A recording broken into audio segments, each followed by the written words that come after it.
اللهم لك الحمد كما ينبغي لجلال وجهك ولعظيم سلطانك. لك الحمد حتى ترضى، ولك الحمد بعد الرضا، ولك الحمد إذا رضيت. أصلح لنا الأمور كلها يا رب العالمين. اللهم سهل لنا ما نريد ونجنا مما نخاف برحمتك يا لطيف، برحمتك يا أرحم الراحمين.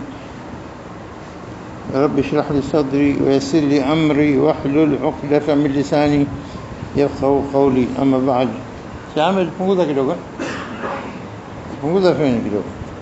Naam, bwana nilikuwa nikimsikiliza anatoa nasaha zake kwamba mtu awe na program hii, akali ya program ambayo anatakiwa mtu awe anafuata, yani hii ndio minimum, isipungue chini hapa. Ama mwenyewe tena anapozidisha, na wengi wanazidisha alhamdulillah. Lakini kasema kama utaweza kuipanga programu yako, barnamij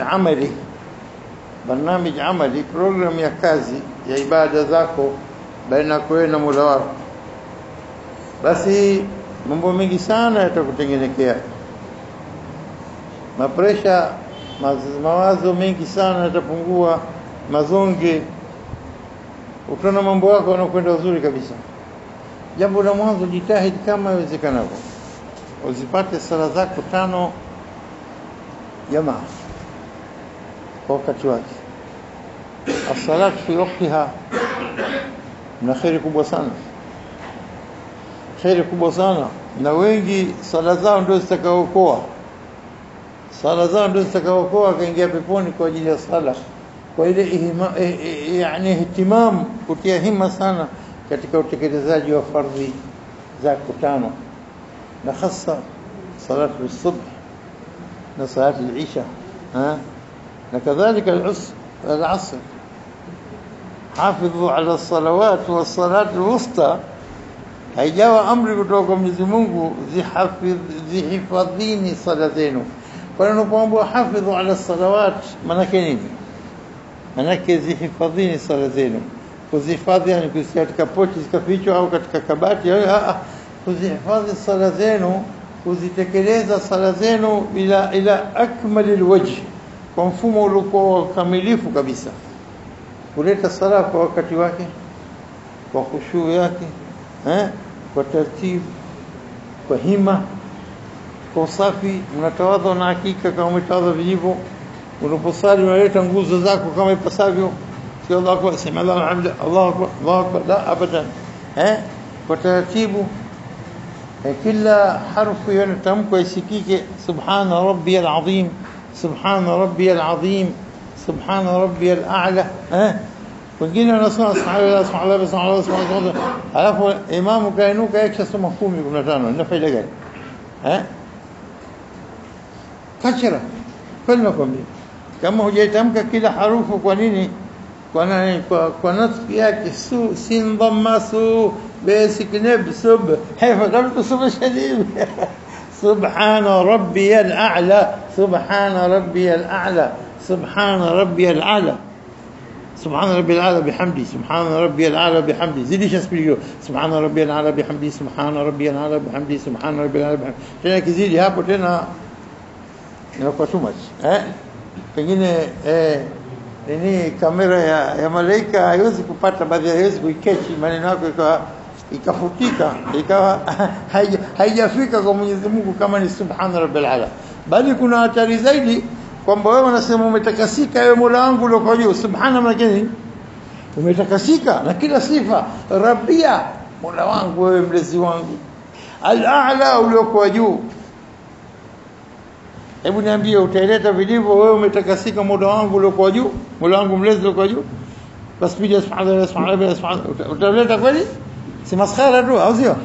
Yani kama hujui ndio hifadhi ala salat wa hafidhu ala salawati, kama hujui subhana maana yake, basi hujaipata ile maana hafidhu salati. Katika jumla kuhifadhi sala yako, kuleta tasbihi kama ipasavyo, subhana rabbiyal a'la, au sivyo? Subhana rabbil azim. Sasa ikoje hujampa heshima yake Mwenyezi Mungu? Mfano ile mtu akapewa katika TV aende akasome habari, hebu niambie atasoma spidi anasoma sahaba kwa kweli?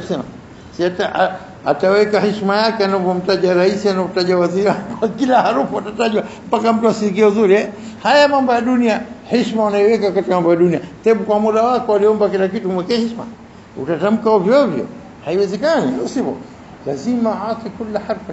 Ndio kwa maana wanaposoma zile dua zinazokuwa nyuma msahafu, utaona kama Mwenyezi Mungu unijalie katika ninachokisoma, unipe thawabu zake.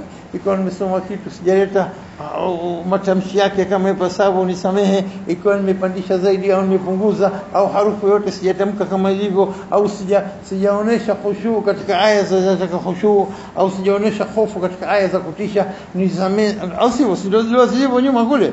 Sasa wewe niambie, subhana billah, ukisoma spidi umesoma vilivyo hasa kweli? La, abadan.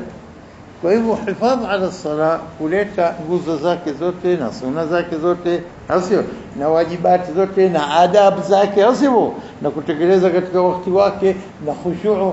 Inataka mtu siku zote anapokaa kafikiria sala yake, isala gani asali ili ikubalike na Mola wake. Akitaka mtu aulize vipi sala yangu iwe inakubalika kwa Mwenyezi Mungu, kumbuka kisa cha Saidina Ali. Na yeye huko anatawadha.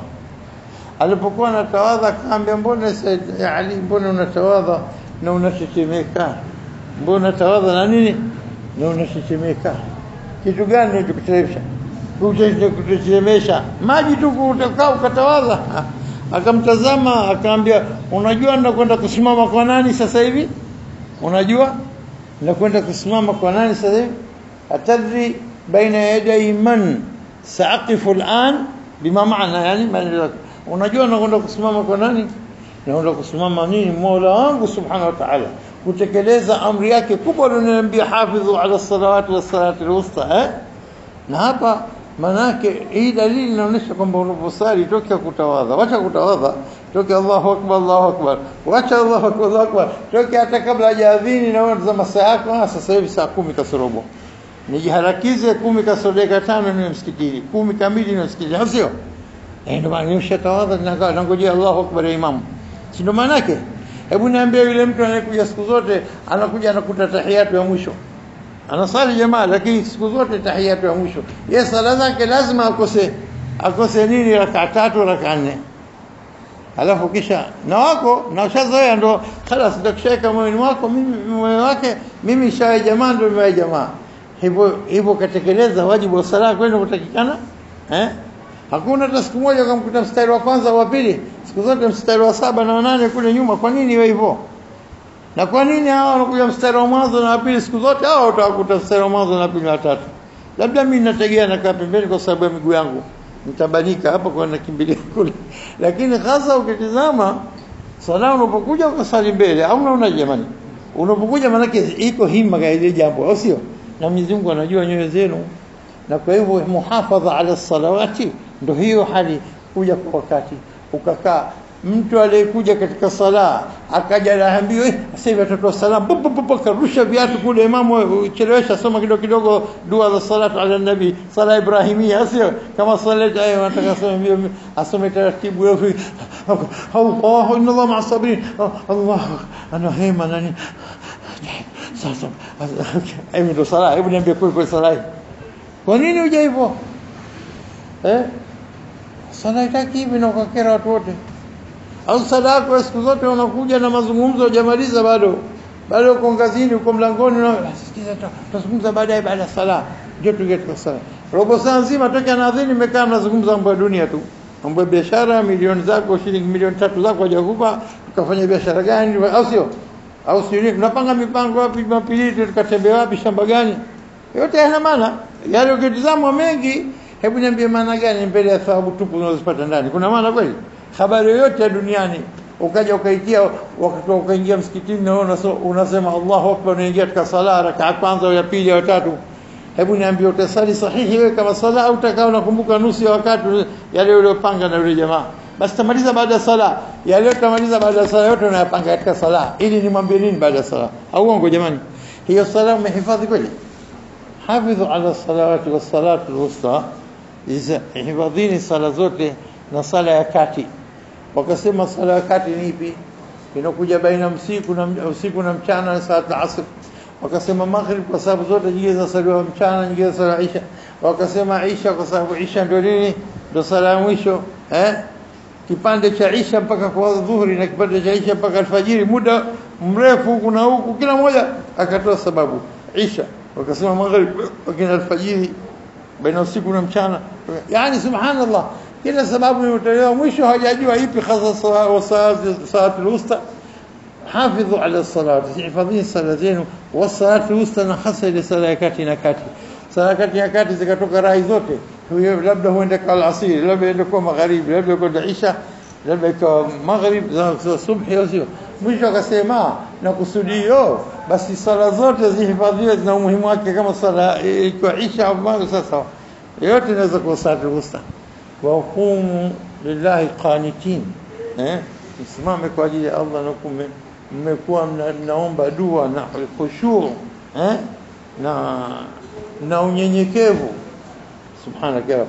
Kwa hivyo kama utatekeleza sala zako 5 kwa desturi za kama ipasavyo, ikahona kupuza, wewe jitazame mwenyewe, sala ngapi umesali katika mwezi mzima uliopita? Umesali jamaa saa subhi. Kuna watu wakwambia mwezi mzima nimesali, na kuna watu wanakuambia siku 25 umepata katika mwezi mzima, au sio? Na kuna watu wanasema nusu 15, na kuna watu kapata sala moja au mbili, nyingine zote anasali nyumbani. Na kuna watu wanakuambia nimesali sala 8 10 baada kutoka jua, au hakuna. Kwa nini? Kwa sababu kishamaliza pale ndo akimbia kazini. Kazini muhimu kwake, kazini hachelewi hata dakika moja, lakini sala potelea mbali kama hakuna muhafadha ala sala. Na yule anayekuja kazi wahi sala zake kwa ukamilifu, siku moja kachelewa, kaja rakaa kwanza rakaa pili si neno.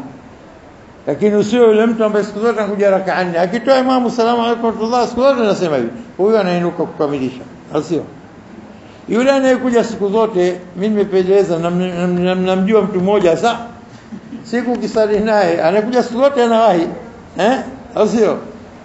Basi siku hiyo kachelewa, kaja kaikosa rakaa moja, katoa kasali tena, sema huyu kwa sababu sasa sali mbele leo kachelewa siku moja katika sala, anasema huyu atatoa salamu pamoja na watu kwa sababu ana desturi ya kuni.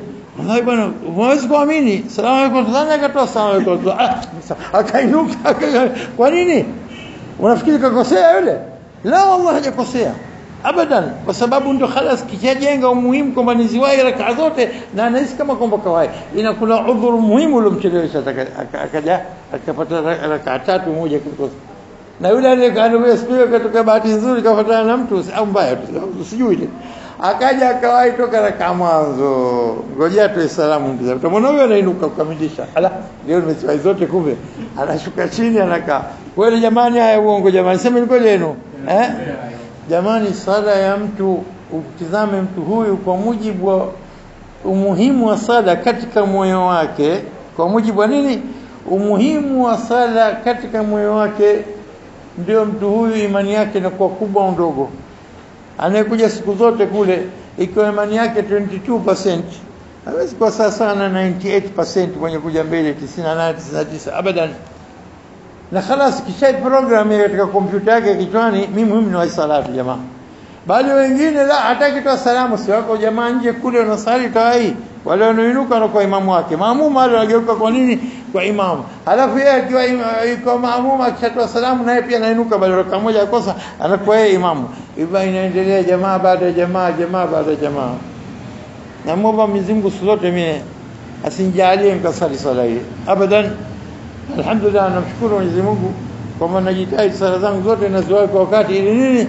Kwa sababu mimi sijui sala ile ndio muacha kwa ndio imamu wangu, bali la imamu mkuu alianza toka mwanzo kwamba yule anafaa kwa imamu hafai.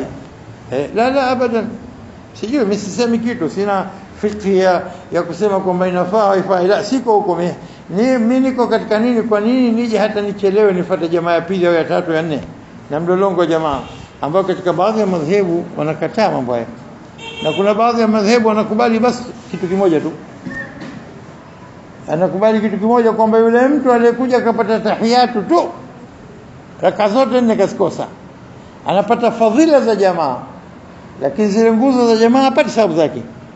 Fadhila kwamba kasali jamaa na watu, kakaa tahiyatu, salamu alaykum wa rahmatullah, salamu alaykum wa rahmatullah, akinuka ataenda raka ngapi? Ataenda raka 4, sio? Kwa hivyo wewe unaweza kumfuata ili upate utoe salamu pamoja naye raka 4 kwa 4. Hii iko rai. Nafikiri ndio Malikia au sijui nani, iko rai. Sijui katika ni madhehebu gani. Lakini kwamba huyo anasema ikiwa hali kama ile inaweza kuwa. Na wengine wanasema hata inshallah kawai tahiyatu, kawai raka 3, kawai almuhimu wewe ukiingia na wewe unaweza kuwa imamu kwa maamuma kaiweka kwa imamu. Allahu alam. Bora mtu awahi sala yake ajiepushe na mambo yote ama mna khilafu katika maulama, hali hii inafaa au haifai au sivyo.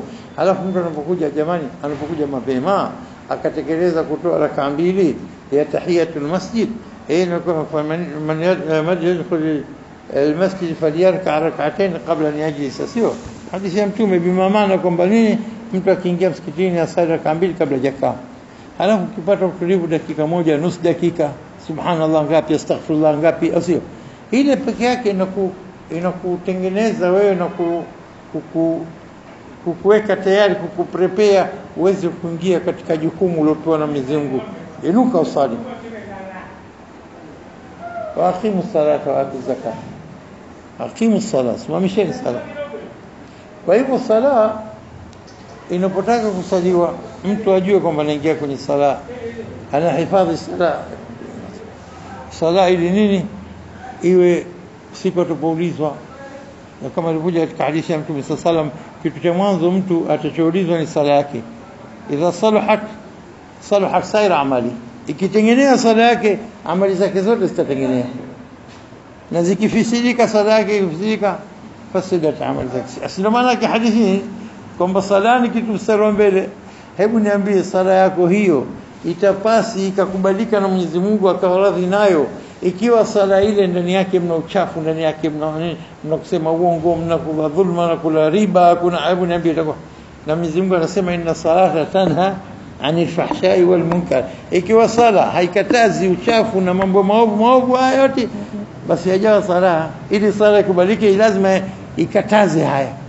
Ikiwa haja kukataza sala kwa sala, kwa hivyo hakuna anayejua sala iliyokuwa safi ila Mwenyezi Mungu Subhanahu wa Ta'ala. Kwa hivyo unaposali kwa khushu, asa Mwenyezi Mungu akaikubali sala yako ikawa imepita, au sio?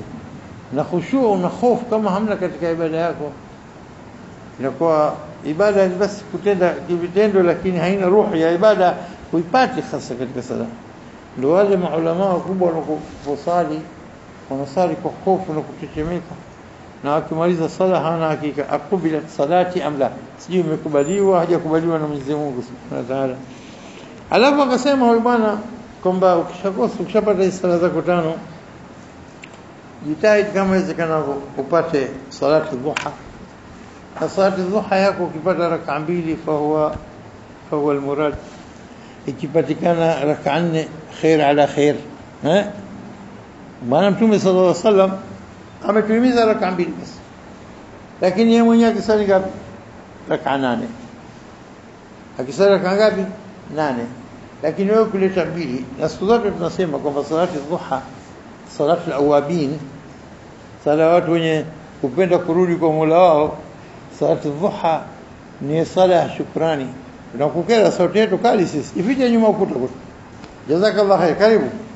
Salati nasema kiwiliwili chetu kinastahili kumshukuru Mwenyezi Mungu, na kila kiungo katika kiwiliwili kina wajibu wa kumshukuru Mwenyezi Mungu, kwa sababu kama mtu mwenye vidole 4 na vidole 5, yupi anaweza kukamata vitu kwa urahisi na vitano? Sai mwenye 5 na 6 avimkeli cha 6 kile kidogo, hebu tizama, kiongezeka mushkila, kipungua mushkila. Sasa wewe kakubwa kila kitu salim umetimia, una viungo 360 katika mwili wako, yajibu ala kulli sulama yani mifsal, yani viungo ni wajibu kwa kila nini mshukuru Mwenyezi Mungu. Na binadamu kama alivyosema Mtume sasa hadithi yake, ana viungo 360.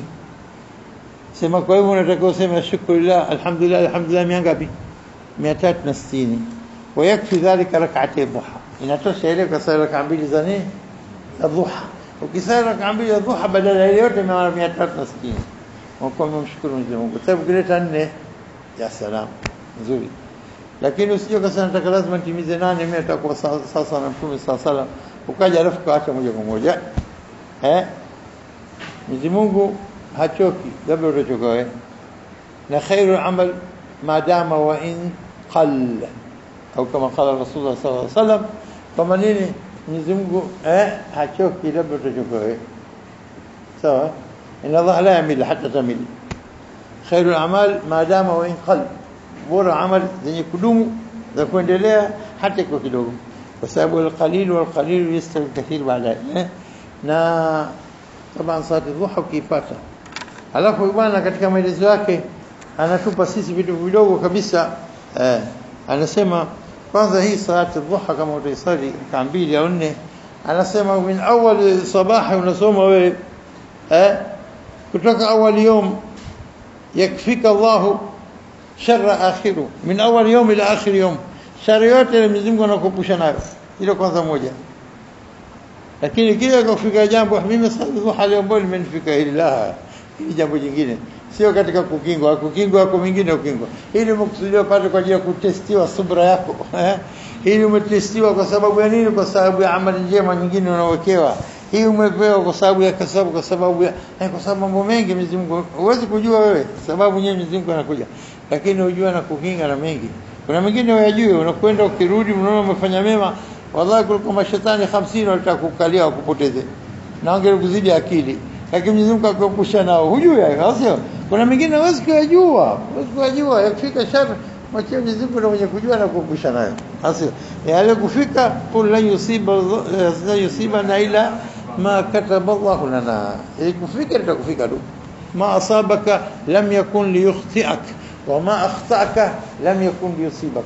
Ilokusibu hajakusudiwa likukose, na lilokukosa hajakusudiwa likufike au likupate au likusibu, au sio? Hivi ndio maana nini, siku zote unapojua mambo haya ukaiweka katika akili yako, alafu ukatekeleza wajibu wako na Mola wako, basi unakuwa katika hali nzuri sana. Alafu pia anasema Allah na sala ya usiku, ukishamaliza fardhi zako Allah walau rak'a, hata raka moja kipata witri ile, basi unahesabiwa miongoni mwa waliosimama qiyamul layl. Hata ukipata nini, wakati mwingine uko safarini, umerudi umechoka, wakati mwingine unaumwa, wakati mwingine una mitihani chungu zima, au sio? Pengine katika mitihani unatengeneza lazima usome masaa ngapi, pengine kuna kazi muhimu umekuja nayo kazini, wewe kuja kufanya nyumbani, kesho inatakiwa na bosi kuu, au sio bwana? Mambo mengi yanatokea. Amekuja geni ghafla, hujaona siku nyingi, amekuja mzee wako, ami yako kutoka safari na kafikia kwako, utaacha utashuaba na mimi na kazi, sio abada. Ile badala ya sala yako unasali siku ile ikramu dhaif pale, na kwa nini inakuchukua pahala pake? Kumkirimu mgeni wako inachukua pahala pake, au sivyo? Halafu kipata japo penyeza raka moja, au sivyo? Na nimeona kuna mashekhi walikuja safari moja wakaondoka Isha, wakasali maghrib, wakaingia wakarudi nyuma, wakapiga Isha yao, wakasali raka moja, wakaelekea airport, wakaenda zao na safari zao kwenda ndefu. Nikamwambia, nikasema mimi namtazama huyu mgeni wetu alikuja leo, kapita katika mashekhi wakubwa na mtonje, alipokuja akasali raka moja, nimepata picha nzuri pale kwa mtazama. Anasema walau witri raka moja uipate. Mimi niko safarini bwana, si lazima salatu zile qiyamul layl, la leta raka moja. Umeweza ongeza na 2 kwa 3, sio mbaya, kwa sababu pale unapokwenda kutawadha ukajitayarisha kusali, idha tawaddata yahrisuka almalak, ukitawadha malaika na kulinda. Yahrisuka almalak, anakulinda malaika. Na unapolala ukagaragara, mara upande wa kulia, mara upande kushoto, dhati ya yamini wa dhati ya shimal, na huku malaika anasema Allahumma ighfir lahu fa innahu bata mutawaddi'an, ewe Mwenyezi Mungu mghufirie, kwa hakika huyu mtu amelala na akiwa ametawadha, na pamoja na amesali japo raka moja, hasio. Kwa hivyo na hili jambo tunapolala sisi, na wengi hatuwashughuliki kutawadha. kenda chooni, choo kikubwa, choo kidogo, katoka kaja zake kajitupa kitandani, hakuna kusoma chote, hakuna nini, anajilalia tu. Hebu mtu akisibiwa na jambo utasema nini? Na hachukui kinga yoyote.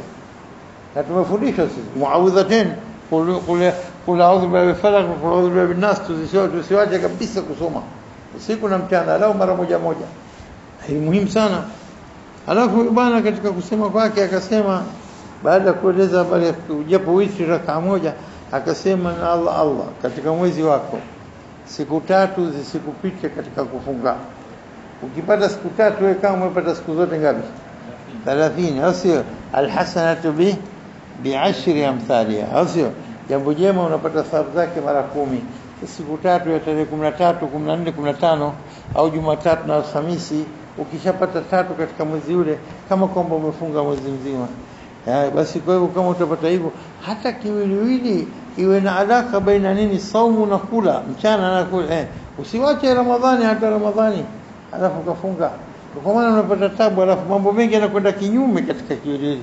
Lakini kiwiliwili chako kizoesha, mara funga mara kula mara funga, alau katika mwezi mara 3, au mwezi ukapata Jumatatu Alhamisi, Jumatatu Alhamisi mara 8, na kwa sio kila wiki mara 2, au si mara 8 mpaka 9.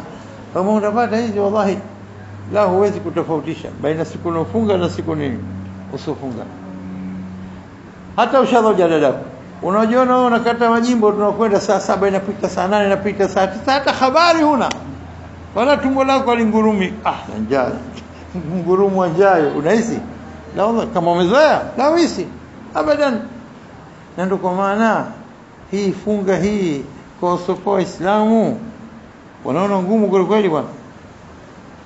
Wao wanaona ugumu wake kama sisi tunaona wepesi wake. Na kila ukiona imani kubwa, basi Ramadhani kwa kweli nafunga na kwenye pesi sana. Mtu siku moja akikosa amenjia wageni, yote na wageni leo ndo kuna kipila leo tutabidi nisifunge leo.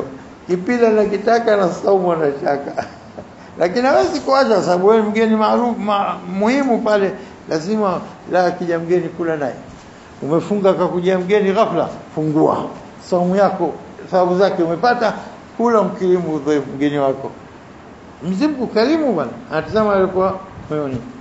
Kwa unajisikia yule mwenye kusimama qiyamul layl, malaika juu wana makandili yao na wanajua wapi kila nyumba yenye kusali qiyamul layl. Nyumba mzee Hassan yule anasali sasa hivi, mzee fulani yule kaasha kibatari chake, ya mzee fulani, walafu wanaulizana leo mbona mzee Saidi leo tai wake kule, na leo ndo mgonjwa. Kwa hivyo ya Rabu mwandikie kama kwamba kasimama leo, na anaombewa na dua. Malaika anakujueni kila anasali usiku kama nyinyi mnavyojua wenyewe, wanakujueni. Wanazo special nini hao, wireless communication. Subhanallah, Mungu amejalia wanajua mengi, basi sio ya siri ya nini yale hayani, lakini wao ya juu tu wanajua mengi. Kwa hivyo siku 3 ukipata katika mwezi, inaingia katika listi ya vitu ambavyo uvifanye kila siku. Jambo jingine, adhkar sabah na adhkar al-masa. Adhkar, dua za asubuhi na dua za usiku usiwache. Na vitabu vidogo vile chungu zima. Usilazima usome dua zote, ukipata 3 au 4 ndani yake, au badilisha leo hizi, basi usikose. Ndio anasema shekhe katika kusema kwake, ili asema basi kama uzijui wala hutaki kusoma zote, basi japo dua moja asubuhi ukipata, bismillahilladhi la yadhurru ma'a ismihi shay'un fil ardi wala fis sama' wa huwa as-sami'ul 'alim.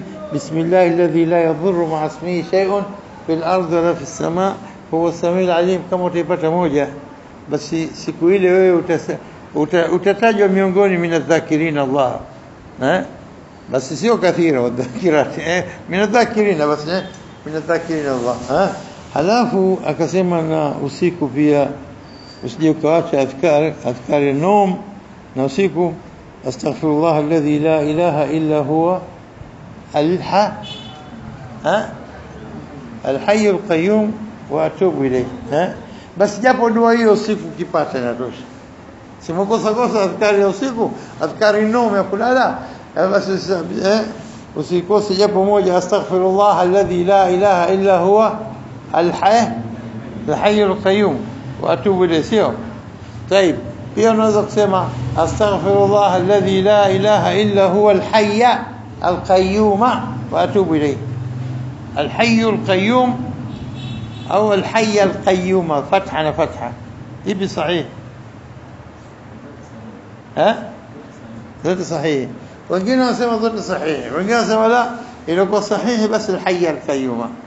ها؟ أستغفر الله، الله إنكم مفعول به منصوب، سيو أستغفر الله الحي القيوم، ها؟ مضاف إلى الله، ها؟ نزلت لازم فتحة فتحة. أستغفر الله الحي القيوم. alafu ameeleza wasfu zaidi Allah ni yupi? Astaghfirullah alladhi la ilaha illa huwa, asio. Lakini pale pale hujatoka kwenye Allah kwenye maf'ulun bi. Mtenda mimi, kitendo chenye istighfar, mtendo ni Allah, mtendo maf'ulun bi lazima yuko fatha. Astaghfirullah alhayy alqayyum. Hata ikija maelezo katika astaghfirullah alladhi la ilaha illa huwa alhayy alqayyum wa atubu ilayh. Lakini unasema astaghfirullah alladhi la ilaha illa huwa, halafu huwa alhayy walqayyum, unachukua maana hiyo wakasema zote mbili kwa sawa, wamebase katika maelezo kama haya. Lakini ukikosa hiyo ukikosa istighfar nini za usiku, zile adhkar za usiku, basi Allah alawi sikose. Kadhalika bismillah alladhi la yadhurru ma'a ismihi shay'un fil ardi wala fis samai wa samiul alim, hiyo ndio kinga yako, asio haya. Hizi katika adhkari nom. Adhkari nom pia kuna mtu anaweza kulala bila ayatul kursi, ngumu, ila kama mtu kishazoea kujitupa kama ng'ombe basi. Lakini msisahau ayatul kursi, msisahau qul wallah, msisahau qul a'udhu bil falaq, msisahau qul a'udhu bin nas, msisahau fatiha. Natabu kusoma hizi, natabu. Na kama utaweza subhanallah alhamdulillah Allahu akbar 33 kama baada sala katika sunna, kuna kusoma qul wallah ukapulizia mkono wako ukajipangusa kutoka kichwani na sehemu yote ya mbele unapopatia, sawa? Baada kila qul wallah ukisoma. Na haya ni mambo ambayo huyu bwana anahimiza, asema kama utatekeleza haya basi mtu kama huyu Mwenyezi Mungu humghufiria dhambi zake zote, hata ikiwa idadi ya nini rimal fi dunia, na chembe za mchanga wingi wake duniani, basi mfutia. Ikiwa idha kana dhunubu kwa ukamilifu anamfutia, au hata ikiwa amekimbia katika vita, idha farra min az-zahf, Mwenyezi Mungu anamfutia. Lakini sasa unapotaka kuishi na Allah, ukajihisi kwamba uko mikononi mwa Allah na katika himaya ya Allah, lazima unamtaja Allah, lazima unamshukuru, lazima unajikurubisha kwake katika ibada zako, katika maisha yako. Wewe unapokuwa na Allah, basi katika kinga kubwa sana, uko katika kinga kubwa sana, uko katika amani kubwa sana. Katika istighfar yako unapoitaja kila mara, inakupeleka katika radhi zake Mola Subhanahu wa Ta'ala. Kwa hivyo binadamu lazima ili apate utulivu, as-saada wal-itminan, na awe na furaha moyoni hasa, basi haya mambo haya lazima wanatekeleza haya. Lakini sasa tukija masala kwamba tunamaliza sasa hivi, ikiwa masala kwamba haya ni mambo yanahusu na wewe na Allah, طيب mambo yanakuhusu wewe na binadamu wenzio, alaka yako lazima na wenzako na unaoishi nao iwe nzuri. Haya ni nyongeza. Wallahi Mwenyezi Mungu hatojali ibada yako yote ikiwa mkono kinyume na maamrisho yake. Wazee wako unatukana, unatoa jeuri, uwapitie, waulizi, unapotaka jambo kwako usimridhie, anaumwa anajali, unakimbia na watu wanafanya hivyo. Hebu niambie, vipi utakubaliwa dua zako? Vipi Mwenyezi Mungu akupende? Na Mwenyezi Mungu akasema wa qadha rabbuka alla ta'budu illa iyyah wa bil walidayni ihsana. Anahimiza kila pahala umwabudu yeye na wafanyeze wazee wao. Amechanganya karibu ameweka kuabudu yeye na kufanya wewe wazee wao. Halafu unapuuza, unatolea jeuri, washughulikie wapi msaada unaohitajia kwako? Kuna watu wana majumba yao, watoto wao, wake zao na mashemeji zao wakija wanapewa vyumba vizuri katika majumba makubwa vila. Baba yao ametupa kama sio ya makao nje, kichumba tu. Mzee watatukera. Kulikuwa na picha moja anaelezea kwamba mtoto anapiga drongi ya nyumba yake, baba mtu anamuuliza katika kulifanya revision za jioni nyumbani ili nini, Atazama kazi alizokuwa skuli mtoto. Ambapo tupige nyumba gani unaoipenda? Mimi nimepiga picha hii. Haya baba, hebu niambie hii nini? Hii nyumba yangu baba. Na hii nini? Hichi chumba changu. Na hii nini? Hii bustani. Na hii nini? Na hichi chumba kidogo, hichi chumba kidogo, hichi kiduchu, hichi stoku, hichi chumba chako wewe babangu. Chumba chako wewe nimekokea, utapokuwa mzee nitakuweka huko ndani. Mimi utaleka huko wewe si babako umemweka store kule. Alitoka mbio kana sasa karibu. Basi katoka mbio kwenda kumbusu babake kichwa na kumchukua kumtafutia chumba kizuri kumweka. Tunazo hizi kipicha na kisa hadithi, lakini wallahi darasa kubwa sana kwa kila aliyekuwa na wazee wake watu wazima wako hai wakapuuza. Alaka na jirani zako, alaka na ndugu zako, kuwapigia simu kuwauliza, kuwazuru, anake msaada mtu ndugu yako anasema bwana nikopeshe 20,000, nikopeshe 10,000, asana shida na unazo. Kama huna jambo jingine bwana chukua Mwenyezi akusaidie. Wewe una kingine wewe nenda tu. Mimi mambo yangu mazuri alhamdulillah. Huna ndozo lakini unajua kwa kuzipata nyingine mpaka baadaye, au sivyo? Sasa wewe ukamtoa katika shida yake, ukamtekelezea anachokitaka. Mambo mengi jamani, kukaa na majirani, kukaa na marafiki, kukaa na ndugu, maneno kutokusema watu, mambo chungu zima. Alaka ya mtu vipi awe pamoja katika jamii kama inategemea haya, pamoja na wazee wake na wajomba zake na wazuri na kuwasikiliza, basi wallahi kama atatekeleza haya halafu akatekeleza wajibati hizi za ibada na Mola wake, wallahi inshallah umbashirie pepo mtu kama huyo inshallah, na Mwenyezi Mungu mwingi wa rehema atamtupa mtu kama huyo, asivyo. Ina bihadha naktafi, natosha hadha wallahu alam.